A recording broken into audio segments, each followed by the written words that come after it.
আল্লাহ তাআলা আলাইয়া ইন্নী আতিকুম বিসুলতান মুবিন। তোমরা আমার উপরে আক্রমণ করো না, তোমরা আমার উপরে বড় হওয়ার চিন্তা করো না। তুমি বড় আর আমি তুচ্ছ। ফেরাউন তো মুসা আলাইহিস সালামকে তুচ্ছ জ্ঞান করছে। তো মুসা আলাইহিস সালাম এর উক্তিটা আল্লাহ কোরআনে দিয়ে দিয়েছেন যে তুমি আমার উপরে আধিপত্য বিস্তার করার চেষ্টা করো না, বড় হওয়ার চেষ্টা করো না। ইন্নী আতিকুম বিসুলতান মুবিন, আমি তোমাদের কাছে স্পষ্ট প্রমাণ নিয়ে এসেছি, খালি হাতে আসিনি।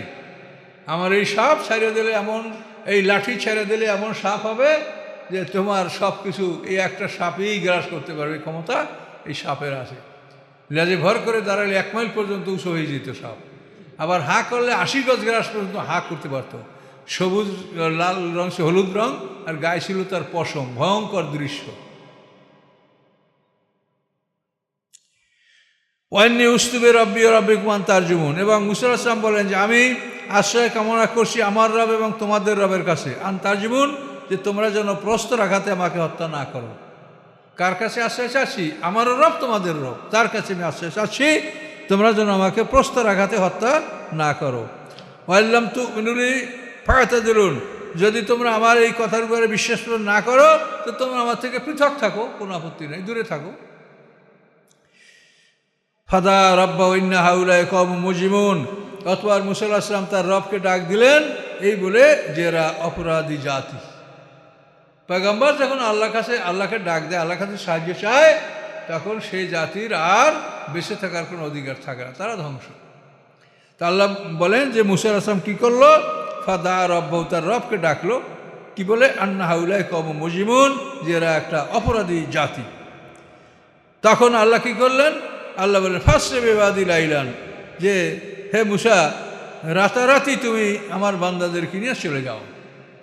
রাতের মধ্যেই তুমি মিশর ত্যাগ করে তোমার বাপদাদার, যেটা আজীবন তোমাদের বাপদাদার পৈতৃক ভূমি সিরিয়া, বাইতুল মুকাদ্দাস অঞ্চল, কেনান, এখানে যাও। ইন্নাকুম মুত্তাবাউন, এবং নিশ্চয়ই তোমাদের পশ্চাৎধাবন করা হবে।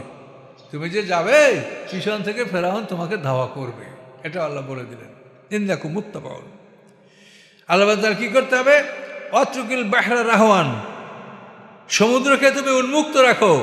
ইন্নাম জুন্দুম মুখ রাখুন, নিশ্চয়ই তারা এমন একটা বাহিনী যে তারা সবাই নিমজ্জিত হবে, ডুবে যাবে। মুসা আলাইহিস সালাম লাঠি দ্বারা সমুদ্রে আঘাত করছে, 12টা রাস্তা হয়ে গেছে। প্রত্যেক রাস্তার মাঝে পানি পাহাড়ের মতো জমা, এবং মাঝখানে রাস্তা, এবং এর মাঝখানে আয়নার দরজা জানালা। তো এভাবে আল্লাহ বলছেন যে অত্রকিল বাহরা রাহওয়ান, তুমি সমুদ্রকে উন্মুক্ত রাখো। তুমি যদি দ্বিতীয়বার পিটান মারো তো এখানে পানিটা সমান হয়ে যাবে, সমুদ্র স্বাভাবিক হয়ে যাবে। কাজে তুমি ওটা বন্ধ করো না, রাস্তা হয়েছে, ওটা উন্মুক্ত রাখো। হ্যাঁ, এর নাম জুন্দুম মুখ রাখুন, তারা এমন এক বাহিনী যে তারা সবাই নিমজ্জিত হবে, সবাই ডুববে। আল্লাহ বলেন কাম তারাকু মিন জান্নাতুন, তারা ছেড়েছে কত বাগান, কত ঝর্ণা, নহর, কত ফল ফুলের বাগান, বাড়িঘর ছেড়ে তারা মুসা আলাইহিস সালামকে মারতে গেছে। সব ওইখানেই শেষ, কেউ আর মিশরে ফিরে যেতে পারে নাই। এই মিশরটা হলো এই লোহিত সাগর, এর মাথায় হলো আকাব উপসাগর। এই আকাব উপসাগরে ভূমধ্য সাগর হলো 120 মাইল, যে জায়গাটা বর্তমানে সুয়েজ কালকাটা, এর এপারে হলো মিশর, কায়রো। কাম তারাকু মিন জান্নাতুন, আল্লাহ বলেন কত বাগান, কত ঝর্ণা, নহর, জুরেন, এবং কত ক্ষেত খামার, ও মাকামেন করিম, এবং কত সুন্দর সুন্দর বাসগৃহ, কত সুন্দর সুন্দর বাসগৃহ, কত বাগান, কত ক্ষেত, এগুলি সব ছেড়ে তারা চলে গেছে মুসা আলাইহিস সালামকে মারার জন্য। কিন্তু সব সলিল সমাধি ঘটেছে লোহিত সাগরে। এই মিশর, এর থেকে এদিকে লোহিত সাগর। আর ওরা তো যাওয়ার কথা, তো আপনারা তো বারবার শুনছেন যে এখন যে 120 মাইল সুয়েজ খাল, এইখান থেকেই ছিল আগে, এটাকে যোজক বলে, যে এই মাটির সাথে এই মাটির সম্পর্ক। কিন্তু এখন ওরা সুয়েজ খাল কেটে এখন আর ওরকম হাইটে যাওয়ার বুদ্ধি নাই। সুয়েজ খালে জায়গাটা নষ্ট হয়ে গেছে। 1854 সালে মিশরের গভর্নর আব্দুল হামিদ পাশার আমলে এই সুয়েজ খাল কাটার পরিকল্পনা গ্রহণ করা হয়। 1870 সালে এই সুয়েজ খাল কাটা কমপ্লিট হয়। এটা কেটেছে ফরাসি জাঙ্কেস্টক কোম্পানি। চুক্তি ছিল যে এখানে যে আয় হবে এই আয়ের 60 ভাগ নেবে ফরাসির ওই জয়েন্ট স্টক কোম্পানি, আর 40 ভাগ পাবে মিশর, যেহেতু মিশরের জমি থেকে খালটা কাটা হয়েছে। পরে মিশরের বাদশাহ জামাল নাসের এটাকে জাতীয়করণ করে নিয়েছে, ফরাসিদেরকে আর এটার আয় দেয়নি। এভাবে এটা এখন আছে সুয়েজ খাল। তো আল্লাহ বলেন এই দৃশ্যগুলি তোমরা ভেবে দেখো যে কত বাগান, কত ঝর্ণা, কত ক্ষেত, কত সুন্দর সুন্দর অট্টালিকা বাড়িঘর তারা ছেড়ে তারা ধ্বংস হয়েছে। তারা গেছিল মুসাকে মারার জন্য, কিন্তু সবাই তারা ধ্বংস হয়েছে। এটা হলো আল্লাহর সুন্নাত। আল্লাহর সুন্নাত যে পয়গম্বরকে হত্যা করার জন্য কেউ ঘর থেকে বের হলে সে আর ঘরে ফিরে আসতে পারে না, এটা হলো আল্লাহর সুন্নাত। সুন্নাত শব্দটা কোরআনে 8 বার আসছে। সুন্নাতামান কাদার সালনা কাবলা কামের রসুলিনা ওলা তাইদি সুন্নাতিনা তাহবিল। আল্লাহ বলে সুন্নাত আমার, আমরা তোমার সুন্নাত রাসুলের, তা না। আল্লাহ বলে সুন্নাত আমার। সুন্নাত মানে কাজ করার একটা নিয়ম। আপনি কাজটা কিভাবে করবেন এইটার নিয়মটার নাম হলো সুন্নাত। কিন্তু আমরা এখন পরিভাষায় সুন্নাত বলি যে ফরজ অজেব না, এই আমলগুলি সুন্নাত। আবার রাসূল আমলগুলো করছেন সেজন্য আমরা বলি সুন্নাত। কিন্তু সুন্নাতের প্রকৃত অর্থ হলো একটা কাজ কিভাবে করতে হবে তার প্রশিক্ষণ, এটার নাম হলো সুন্নাত, কর্মধারা। এই জন্য আল্লাহ বলছেন সুন্নাত আমার, অলা তাজিদুল সুন্নাতে না তাহবিল। আল্লাহ বলেন আমার সুন্নাতে তোমরা কোনো পরিবর্তন পাবে না। কি পাবে না? এই একটা সুন্নাত হলো রাসূলকে হত্যা করার জন্য, নবীকে হত্যা করার জন্য কোনো মানুষ ঘর থেকে বের হলে সে ঘরে ফিরে যেতে পারবে না, এটা আল্লাহর সুন্নাত। আল্লাহর সুন্নাত হচ্ছে আল্লাহ তাআলা একজন পয়গম্বরকে একটা দেশের রাষ্ট্রীয় ক্ষমতা দান করার আগে তার উপরে শরীয়তের হুকুম নাযিল করেন না। মুহাম্মদ সাল্লাম যতদিন 13 বছর মক্কায় ছিল আহকামের সূরা নাযিল হয়নি, শুধু ঈমান, আখিরাত, পরকাল এইসব নাযিল হয়েছে। কিন্তু মদিনা হিজরত করার পরে 28 সূরার মধ্যে সব আহকাম, আদেশ। যেহেতু রাষ্ট্রীয় হুকুমের, রাষ্ট্রীয় ক্ষমতার মালিক না হইলে পয়গম্বর কি করে সেখানে আল্লাহর আইন কায়েম করবে, আল্লাহর দিন কায়েম করবে? এই জন্য মুসা আলাইহিস সালাম নবুয়ত লাভ করার পরে 30 বছর মিশরে ছিলেন, কিন্তু সেখানে আল্লাহ তাকে তওরাত কিতাব দান করেন নাই। এটা আল্লাহর সুন্নাত। সুন্নাত ঠিক বুঝতে পারলেন? একজন পয়গম্বরকে আল্লাহ তাআলা একটা দেশের রাষ্ট্রীয় ক্ষমতা দান করার আগে তার উপরে আহকাম নাযিল করেন না। রাষ্ট্রীয় ক্ষমতা আসবে, তারপর আহকাম নাযিল করলে পয়গম্বর সে আহকাম সেখানে জারি করতে পারবে। এখন মিশরের রাজা ফেরাউন, মুসা জিজ্ঞাসা চোরের হাত কাটো, এটা কি ফেরাউন মানবে? কাজে এই জন্য রাষ্ট্রীয় ক্ষমতা এটা আল্লাহ আগে পয়গম্বরকে দান করেন, তারপর পয়গম্বররা, নবীরা সেখানে আল্লাহর আইন এবং দিন প্রতিষ্ঠা করে। এখন আমরা তো এটা চিন্তা করলে কোনোভাবেই যে এটা আমরা করতে পারবো এরকম কোনো আশা কোনোভাবেই করা যায় না। কি যায় বলেন? গণতান্ত্রিক পদ্ধতিতে দেশ চলছে, এটা তো মেজরিটি দরকার। তো ইসলামের কোনোদিন মেজরিটি হবে না, এটা আল্লাহ কোরআনে এখন বারবার বলেছে। আমা আকসারুন্নাসি আল্লাহ রাসূলুল মুমিন। হে রাসূল, আপনি যতই কামনা করেন অধিকাংশ লোক মোমেন হবে না। তাহলে আপনি মেজরিটি দিয়ে এই গণতান্ত্রিক নির্বাচন দিয়ে আপনি কী করে আপনি আল্লাহর দিন কায়েম করবেন? কখনোই না। তবে একটা বিষয় অন্যরকম কোরআনে আছে, সেটা হলো কাম্মাম ফিয়াতান কালিলাতান গালাবাত ফিয়াতান কাসীরাতান বিইযনিল্লাহ। বহু ছোট ছোট দল বড় দলের উপরে জয়যুক্ত হয়েছে। কাজে সেই রকম যদি উপযুক্ত মুসলমান হয় তারা ছোট দল বড় দলের উপরে জিতবে। যেমন দাউদ আলাইহিস সালাম যখন জালুত বাদশার বিরুদ্ধে লড়াই করছে, এরা মাত্র 313 জন জালুত বাদশার বিশাল বাহিনীকে পরাজিত করে জালুত বাদশাকে হত্যা করছে। বদরের যুদ্ধে 313 জনে ওদের 1000 ঘোড়সওয়ার ক্যাভালরি এদেরকে শোষণীয়ভাবে পরাজিত করেছে। তো এইভাবে ছোট দল বড় দলকে পরাজিত করতে পারবে যদি সেই দলের লোকগুলো সেই রকম হয়। এই জন্য ঈসা আলাইহিস সালাম আসলে তিনি হলেন রাসূল, তার সাথে আরও গুণী জ্ঞানী মানুষ যোগ হবে, আসহাবে কাহাফ, তারপরে ওই যে খিজির আলাইহিস সালাম, এই সমস্ত লোক একত্রিত হয়ে যখন এরা একটা ছোট দল গঠন করবে, তারপর এই দলের সাথে বড় দলরা জিতবে না, তখন ঈসা আলাইহিস সালাম জিতবেন এবং পৃথিবীতে আল্লাহর দিন প্রাধান্য লাভ করবে। মুসলমান হবে না অধিকাংশ লোক, কিন্তু আল্লাহর দিন প্রাধান্য লাভ করবে। তো আল্লাহ বলেন এভাবে তারা সব ত্যাগ করে যেতে বাধ্য হয়েছিল। তো এগুলো হলো আল্লাহর সুন্নাত। আমাদের রাসূলকে হত্যা করার জন্য যারা মদিনে আসছিল তারাও কেউ যেতে পারেনি। আমের এবং আরবাদ, আমের ইবনে তুফাইল, আরবাদ ইবনে রবিয়া, এরা দুইজনে আসছিল ষড়যন্ত্র করে যে মুহাম্মদ সাল্লাল্লাহু আলাইহি ওয়াসাল্লাম হত্যা করবে। তো আমের ভালো কথা বলতে পারতো, আর ইরবাদ ইবনে রবিয়া ভালো তলোয়ার চালাতে পারতো। তো আমের বলছে যে আমি কথায় কথায় মোহাম্মদ সাল্লামকে এমন কথার মধ্যে আমি লিপ্ত করে ফেলবো, তখন তুমি তাকে হত্যা করবে। এই পরামর্শ করে দুজন আমের ইবনে রবিয়া, আমর ইবনে তোফায়েল আর ইরবাদ ইবনে রবিয়া, এরা এভাবে আল্লাহ রসুলের কাছে আমের কথা বলতে লাগলো। কথা বলতে বলতে কত কথাই না বলল, কিন্তু কথা শেষ হয়ে গেল, কিন্তু ইরবাদ আল্লাহ রসুলকে আক্রমণ করতে পারলো না। তখন জিজ্ঞাসা, তুমি আক্রমণ কেন করলে না? বলে, আক্রমণ কথা তুমি তলোয়ার যখন বাইর করি তখন মোহাম্মদ সাল্লামের গর্দান দেখতে পাই না, তোমার গর্দান দেখতে পাই, তোমারে মারতে পাই, আর কি করব? এভাবে শেষ পর্যন্ত তারা ওখান থেকে ফিরে গেছে। যাওয়ার পরে একজন বজ্রপাতে ধ্বংস হয়েছে, আর একজন কুষ্ঠরোগে মারা গেছে এক মহিলার বাড়িতে বসে। এই দুইটা লোক এভাবেই ধ্বংস হয়েছে।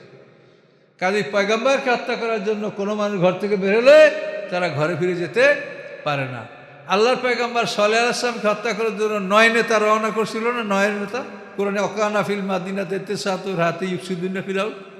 এই 9 নেতা যখন পরিকল্পনা করে সাল্লাল্লাহু আলাইহি ওয়াসাল্লামকে হত্যা করার জন্য গেছিল, তখন একটা পাহাড়ের নিকট দিয়ে যখন রাস্তা অতিক্রম করছিল, পাহাড় থেকে একটা পাথরের খণ্ড পড়ে এক পাথরের তলে 9 নেতা শেষ। কাজে এটা হলো আল্লাহর সুন্নাত। পয়গম্বরকে হত্যা করার জন্য কোনো মানুষ ঘর থেকে বের হলে সেই মানুষরা আর ঘরে ফিরে যেতে পারে না। এটা হচ্ছে আল্লাহর সুন্নাত। আল্লাহ বলেন, আমার এই সুন্নাতে কোনো পরিবর্তন পাবেন না। হে রাসূল, আপনার সাথে ওরা এটা যদি করে তাহলে আমি এরকমই ওদের থেকে প্রতিশোধ নিব। ওয়াইজাল্লাহিল বাসুনা খেলাফাকা ইল্লা কালিলা, আপনাকে যদি হত্যা করে বা বহিষ্কার করে, তা আপনার পরে ওরা সামান্য সময় থাকতে পারবে, আমি ওদেরকে পাকড়াও করবো। এটা সুন্নাত আল্লাহর, আল্লাহর এটা কর্মধারা। ও নামাতেন কানুফিয়া ফাকিন, এবং এই উত্তম বাড়িঘর পরে আরও কি ছিল? অনেক নামাত, হ্যাঁ, অনেক অনুগ্রহ, দয়া দাক্ষিণ্য, অনেক সুন্দর জিনিস। কানুফিয়া ফাকিন, যার মধ্যে তারা আনন্দে ছিল। বাড়ি ঘর, স্ত্রী পুত্র প্রয়োজন নিয়ে তারা খুব আনন্দে ছিল। এখান থেকে আল্লাহ তাদেরকে বের করছে, মানে ওরাই পয়গম্বর হত্যা করার জন্য রওনা করছে। 10,60,000 মানুষ সব লোহিত সাগরে ডুবে মারা গেছে। এর মধ্যে আল্লাহ শুধু ফেরাউনের লাশটাকে ভাসিয়ে তুলছে, আর একটা লাশও ভাসে নেই, ওই একটাই ভাসছে। আল্লাহ বলেন, কাযালিকা আওরাসনাহা কওমান আখারিন, এভাবেই আমি তাদের এই ধন সম্পদ, বাড়ি ঘর, বাগান বাড়ি সব অন্য জাতিকে আমি উত্তরাধিকার হিসেবে দান করলাম। অন্য জাতি এদের উত্তরাধিকার, অর্থাৎ বনী ইসরাইল থেকে আল্লাহ তাআলা এই নিয়ামত মিশর, সিরিয়া, মানে পৃথিবীর উভয় অঞ্চল, মিশরটা পশ্চিমাঞ্চল, সিরিয়াটা পূর্বাঞ্চল, এই মাশারিকাল আরদ মাগারে বা পৃথিবীর পূর্বাঞ্চল পশ্চিমাঞ্চল, এই উভয় অঞ্চলের ক্ষমতা বাদশাহী আল্লাহ বনী ইসরাইলকে দান করেছিলেন। আল্লাহ বলেন, ফামা বাকাত আলিমুস সামাউ ওয়াল আরদু ওয়া মা কানু মুনজারিন, তাদের উপরে আকাশ পৃথিবী কাঁদে নাই এবং তাদেরকে অবকাশও দেওয়া হয়নি। ওই যে আকাশ পৃথিবী কাঁদার কথা বলছিলাম, তাহলে এখন বোঝা যায় যে তাদের উপরে কাঁদে নাই, কিন্তু মোমেনদের উপরে আকাশ পৃথিবী কাঁদে। মোমেন মারা গেলে তার জন্য আকাশ পৃথিবী কাঁদে। মোমেন কোন রাস্তা দিয়ে নামাজ পড়তে যেত, রাস্তাটা কাঁদে।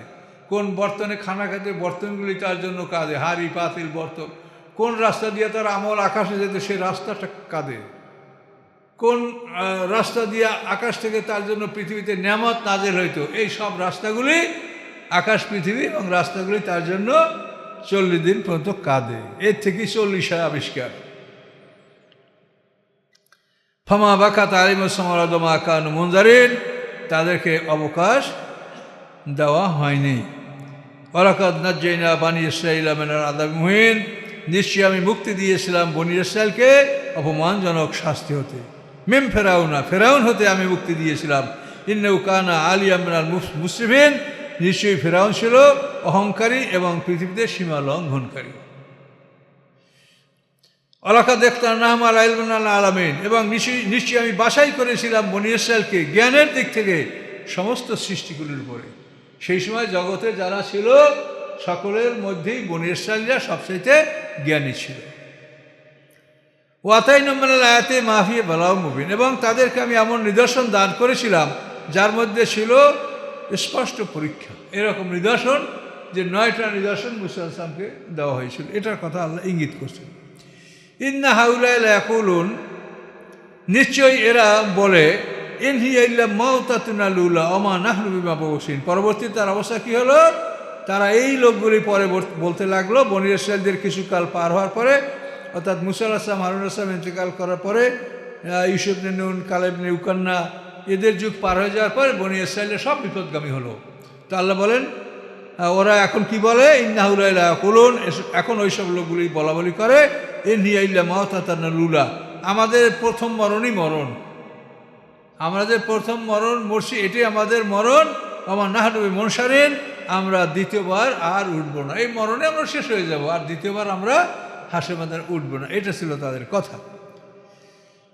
ফাতুবি আয়াতান ইন কুনতুম সাদিকিন, তোমরা নিদর্শন নিয়ে আসলে তোমরা সত্যবাদী হও। ওরা নিদর্শন দাবি করছে। আল্লাহ বলেন আহম খায়রুন আম কওমু তুব্বা, এই বনী ইসরাঈল এরা ভালো না তুব্বা সম্প্রদায় ভালো?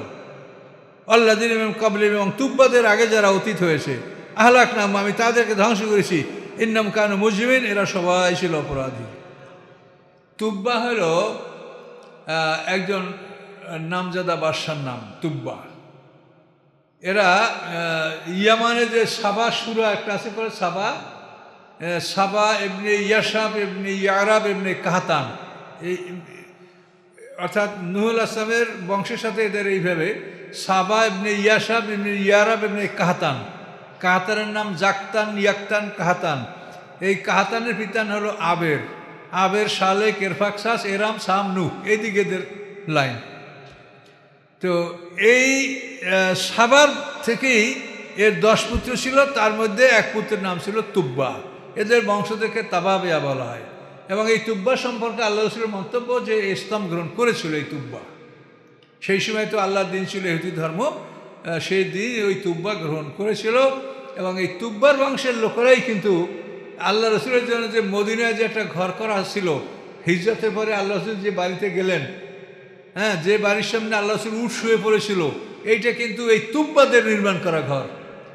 তুব্বারা ইহুদি আলেমদের কাছে শুনছিল যে ঈশ্বরে আল্লাহ রাসূল হিজরত করবে, শেষ হিজরত করবে। তখন ওই তুব্বা বলছে তাহলে আমিও এখানে থাকবো, আমি রাসূলের অপেক্ষা করব। এবং নিজে বাড়িঘর করছে, এবং তার বাড়ির মধ্যে একটা অকফেস্টেট রাখছে যে এইটা মুহাম্মদ সাল্লাল্লাহু আলাইহি ওয়াসাল্লামের, সে যদি আসে এই ঘরে সে থাকবে।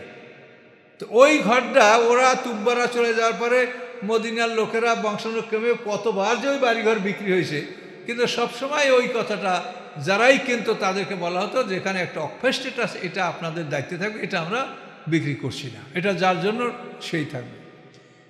এভাবে এই তুব্বার নির্মাণ করা ঘর, এটা নির্মাণ করার পরে তুব্বার অতীত হওয়ার পরে 400 বছর পরে আল্লাহ রাসূলের আবির্ভাব ঘটে। এবং তিনি হিজরত করে যখন মদিনা আসেন, কোথায় থাকবেন? বনু নাজ্জারে তার বাবার নানা বাড়ি, এখন মনে করছে ওখানে যাবে, কিন্তু না, আল্লাহ রাসূল উট ঘুরে ঘুরে ওই আবু আইয়ুব আনসারীর বাড়ির সামনে ওখানে উট শুয়ে পড়লো। জায়গাটা ভালো ছিল না, সামনে মানুষে ময়লা ফেলতো, সাবির উট তুলে দিল, আবার ঘুরে উট ওখানে ছিল। তখন হামজা রাদিয়াল্লাহু তাআলা একটা বল্লম দ্বারা মাটিতে আঘাত করে বলল যে আল্লাহ সেখানেই থাকবে, তোমরা তাকে বিরক্ত করবে না। তো এখানে থাকার সিদ্ধান্ত হলো। তো এই বাড়িটার মালিক ছিল আবু আইয়ুব আনসারী। তারা বলল, উনি বললেন যে এই বাড়িটা তো আমরা কিনেছি, পূর্বপুরুষ আমাদের এটা কিনেছে, এখানে একটা অকফেস্টেট, এই স্টেটটা আপনার, এই বাড়িটা আপনার। এই তুব্বারা কিন্তু এই বাড়িটা আল্লাহ রাসূল করে রেখেছিল। সেই বাড়িতে অনুসন্ধান করে পাওয়া গেল একটা চিঠি। সেই চিঠিতে দেখা গেল যে চিঠিটার ডেট দেখে দেখা গেল যেটা 400 বছর আগের চিঠি। এবং এই চিঠিতে তুব্বা লিখে গেছে যে আলেমদের কাছে শুনেছি যে আপনি শেষ প্রাঙ্গে এই শহরে হিজরত করবেন, আপনাকে পাওয়ার জন্য আমি এই শহরে অবস্থান নিয়েছিলাম, কিন্তু আমার সাথে আপনার দেখা হলো না। তো আমাকে আপনি যদি সত্যি এখানে আসেন, তা আমার এই হাদিয়া, এই অকফেস্টেটটা এখানে আপনি থাকবেন, এটা আমার গ্রহণ করবেন, এইটা ওনার চিঠিতে লেখা ছিল। এবং এটা আল্লাহ রাসূলের মদিনা হিজরতের 400 বছর আগের ঘটনা, তুব্বা। এই জন্য তুব্বার কথা এখানে বলা হয়েছে যে তারা কি ভালো না তুব্বার সম্প্রদায় ভালো? আল্লাযীনা মিন ক্বাবলিহিম, এদের আগে যারা গেছে, আহলাকনাহুম, আমি ধ্বংস করেছি, ইন্নাহুম কানু মুজরিমিন, এরা ছিল অপরাধী। ওমা খালাকনাস সামাওয়াতি ওয়াল আরদা ওমা বাইনাহুমা লাঈবিন, আকাশ পৃথিবী এবং তার মাঝে যা আছে এটা আমি খেলা তামাশার জন্য করি নাই, এটা করছি ন্যায় বিচার প্রতিষ্ঠার জন্য। এটা আমি করেছি যে আমার পরিচয় সারা পৃথিবীতে ছড়িয়ে দেওয়া হবে, সমস্ত সৃষ্টিকুলের মধ্যে আমি আল্লাহ, আমার অস্তিত্ব, আমি মালিক, আমি বাদশা, আমি শ্রেষ্ঠ, এটা তোমরা প্রচার করবে, এই জন্য আমি এটা সৃষ্টি করছি। এখানে তোমরা খেলার তামাশা করবা, আর আনন্দ করে করে মরবা, এই জন্য আমি তোমাদেরকে এই আকাশ সৃষ্টি করে দিইনি। এটা একটা উদ্দেশ্য আছে। উদ্দেশ্য হলো যে আল্লাহর কথা প্রচার করতে হবে, আল্লাহর পবিত্রতা ঘোষণা করতে হবে, আল্লাহর শ্রেষ্ঠত্ব ঘোষণা করতে হবে, যেটা আল্লাহ, এটার মালিক আল্লাহ, এটা সৃষ্টিকর্তা আছে সে আল্লাহ, এটা ঘোষণা করতে হবে, খেলাধুলার জন্য না। মা খালাকনা মা ইল্লা বিল হক, আল্লাহ বলেন আমি নিশ্চয়ই সত্য সহকারে আকাশ সৃষ্টি করেছি, ওয়ালাকিন্না আকসারাহুম লা ইয়ালামুন, কিন্তু তাদের অধিকাংশরা এটা জানে না। ইন্না ইয়াউমাল ফাসলি মিকাতুম আজমাইন, নিশ্চয়ই ফয়সালা দিন, বিচারের দিন, তাদের সকলেরই প্রতিশ্রুতি দিন, সকলেই তারা ওখানে উপস্থিত হবে এবং সকলে তার বিচার ফয়সালা পাবে। ইয়াউমা লা ইউগনি মাওলানা মাওলান শাইয়া, সেদিন কোনো বন্ধু কোনো বন্ধুর কোনো উপকার করতে পারবে না। ওয়ালাহুম ইউনসারুন, এবং তারা কোথার থেকে সাহায্যপ্রাপ্ত হবে না। হ্যাঁ, ইল্লামার রহিম আল্লাহ, হ্যাঁ যদি আল্লাহ কাউকে রহম করে তাহলে সে আল্লাহর রহমত পাবে। ইন্নাল আজিজুর রহিম, নিশ্চয়ই আল্লাহ তাআলা মহাক্ষমতার মালিক এবং দয়ালু, রহমত করে তিনি করতে পারেন।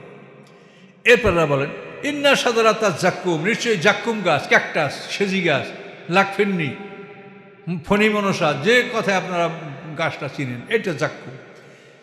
তোয়ামুল আসিম, এটা পাপীদের খাদ্য। কাল মহলে, এটা গলিত তামার মতো, অর্থাৎ তামা গলাতে কতখানি তাপ লাগবে, কত হিট লাগবে বুঝেন, সেই গলিত তামার মতো উত্তপ্ত। ইয়াগলি ফিল বুতুন, পেটের মধ্যে এটা ফুটতে থাকবে। এইটা খাবে তো খাবে, খাওয়ার পরে এটা পেটের মধ্যে গলিত তামার মতো উত্তপ্ত হয়ে পেটের মধ্যে এটা ফুটতে থাকবে। ইয়াগলি মানে ফোটা, বটবট করে শব্দ ফুটতে থাকবে। কা গালিয়াল হামিম, যেরকম গরম পানি ফোটে, গরম পানি বেশি চাপ দিলে বটবট শব্দগুলো ফোটে, ওই রকম পেটের মধ্যে এই জাক্কুমারা খাবে, তারপর উপরে গরম পানি পান করাই দেওয়া হবে, তার পেটের মধ্যে এভাবে ডকবক পটপট করে এটা ফুটতে থাকবে। আল্লাহ বলেন খুজুহু ফাতিলুল্লাহ চয়েল যাই, ওকে ধরো, ওকে জাহান্নামের মাঝখানে নিয়ে যাও। সুম্মা ছব্বু ফাওকা রাশিমেন আযাবিল হামিম, তারপরে তার মাথার উপরে গরম পানির শাস্তি ঢেলে দাও। দোজখের মাঝখানে নিয়ে যাও, গরম পানির শাস্তি মাথায় ঢেলে দাও। এই মাথায় ঢেলে দেওয়ার পরে এই পানিটা শরীরে গড়াবে না। মাথায় একটা ছিদ্র আছে, দেখছেন, ছোট ছিদ্রে ড্যাপ ড্যাপ করে, এই ছিদ্রটা সেই দিন উন্মুক্ত হবে এবং ওই গরম পানি ওই ছিদ্র দ্বারা মাথায় ঢুকবে। ঢোকার পরে রগে যাবে, রগে যায় হৃৎপিণ্ডে যাবে, হৃৎপিণ্ড থেকে এই গরম পানি সারা শরীরে সরবরাহ হবে। নাউজুবিল্লাহ বলে, অত্যন্ত ভয়ানক। আল্লাহ এভাবে গরম পানির শাস্তি তার মাথায় দিতে বলবেন, যোগ স্বাদ গ্রহণ করো, মজা খাও। ইন্নাকা আনতাল আজিজুল কারীম, তুমি পৃথিবীতে ছিল বহু ক্ষমতার মালিক, তুমি ছিল বড় সম্মানের অধিকারী। তুমি পৃথিবীতে মহা ক্ষমতার মালিক, মহা সম্মানের অধিকারী ছিলে। এখন এইগুলো খাও, জাক্কুম খাও, তারপরে তামার মতো গলিত গরম পানি খাও, এগুলি ভোগ করো, এটা তোমার এখন খাবার। পৃথিবীতে তুমি সমস্ত নিয়ামত নিঃশেষ করে দিয়েছো।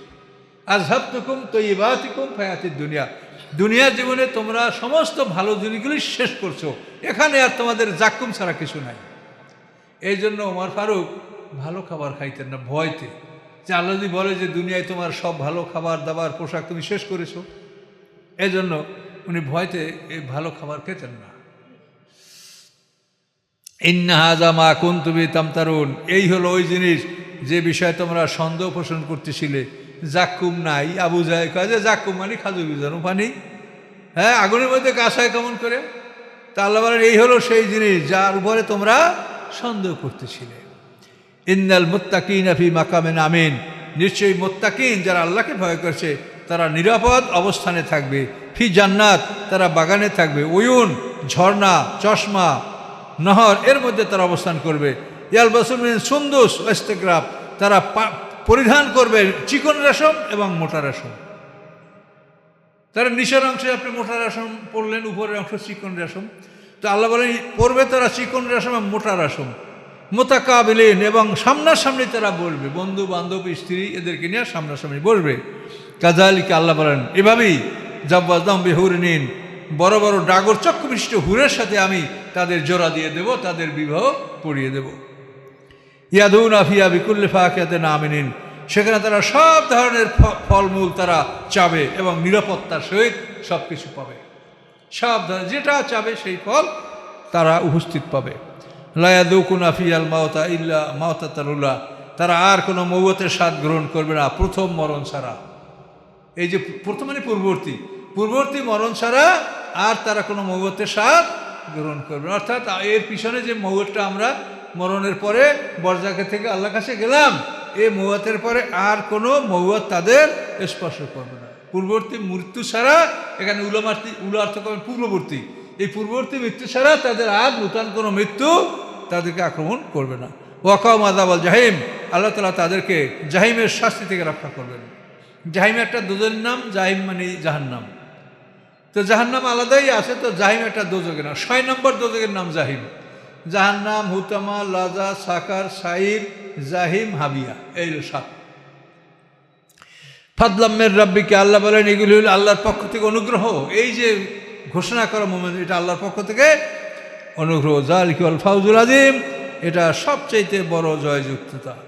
ফাইন্নামা ইয়াসসারনাহু বিলিসানিকা, আল্লাহ বলেন নিশ্চয়ই আমি এই কোরআনকে আপনার জিহ্বায়, আপনার ভাষায় আমি সহজ করে বর্ণনা করেছি। লাআল্লাহুম ইয়াতাযাক্কারুন, সম্ভবত তারা উপদেশ গ্রহণ করবে।